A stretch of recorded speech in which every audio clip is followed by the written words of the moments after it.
1 oktyabr o'qituvchi va murabbiylar kuni. Mamlakatimizda ushbu sana keng nishonlanmoqda.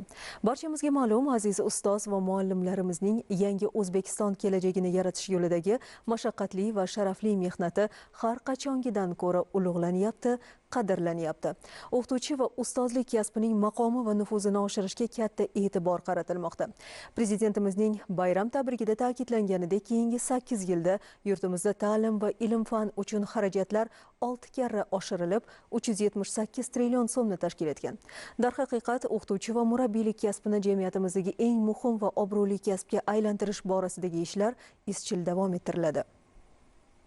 Mamlakatimizning asosiy qismini yoshlar tashkil etadi va shunday ekan ularga to'g'ri ta'lim berish uchun birinchi navbatda pedagog kadrlar uchun munosib sharoit yaratish, ularni oylik maoshlarini albatta ko'rib chiqish va maktablarda, oliy ta'lim muassasalarida yangi zamonaviy texnologiyalar asosida darslarni o'tish jarayonlarini yo'lga qo'yish zarur va albatta islohotlar bunga bugun imkon beryapti. Nimaga desangiz, oxirgi yillarda o'sha davlat budjetidan ta'lim uchun ajratilgan xarajatlar 6 barobarga oshdi. Bu degani yangi maktablar qurildi, yangi bog'chalar qurildi, yangi zamonaviy texnologiyalar bilan ta'minlandi va maktablarda 1 million o'quvchi o'rni yaratildi. Bu nimaga kerak edi? Chunki ilgari 2 smenada o'qiydigan, tushdan keyingi darsliklarni kechgacha davom ettiradigan o'quvchilarimiz bor edi. Bu ham o'qituvchilar uchun, ham o'quvchilar uchun ancha noqulayliklarni keltirib chiqarardi. Bundan tashqari, o'qituvchilarni mehnat sharoitlarini to'g'ri tashkil qilish uchun ularni ortiqcha o'sha ovoragarchiliklardan ozod qildi. Ya'ni o'zini sohasiga tegishli bo'lmagan vazifalardan ozod qilindi. Bu ham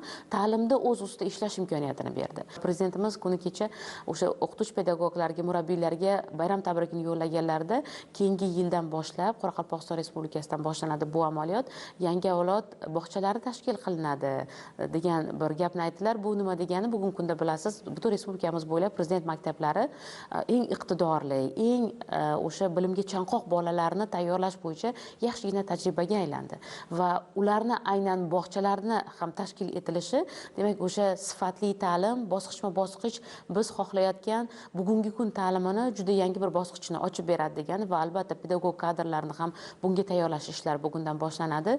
Umuman olganda ta'limga qaratilgan e'tibor bu kelajakka qaratilgan e'tibor. Bugun biz tayyorlayotgan yoshlar ertaga sohalarning rivojlanishini ta'minlaydi. Shunday ekan biz har doim ta'limga juda katta e'tibor qaratamiz, budjetdan juda ko'plab mablag'larni ajratamiz va pedagog kadrlar uchun har doim qulay sharoit, yetarlicha imkoniyatlar yaratishga davlatimiz tayyor ekanligini bildirib keladi.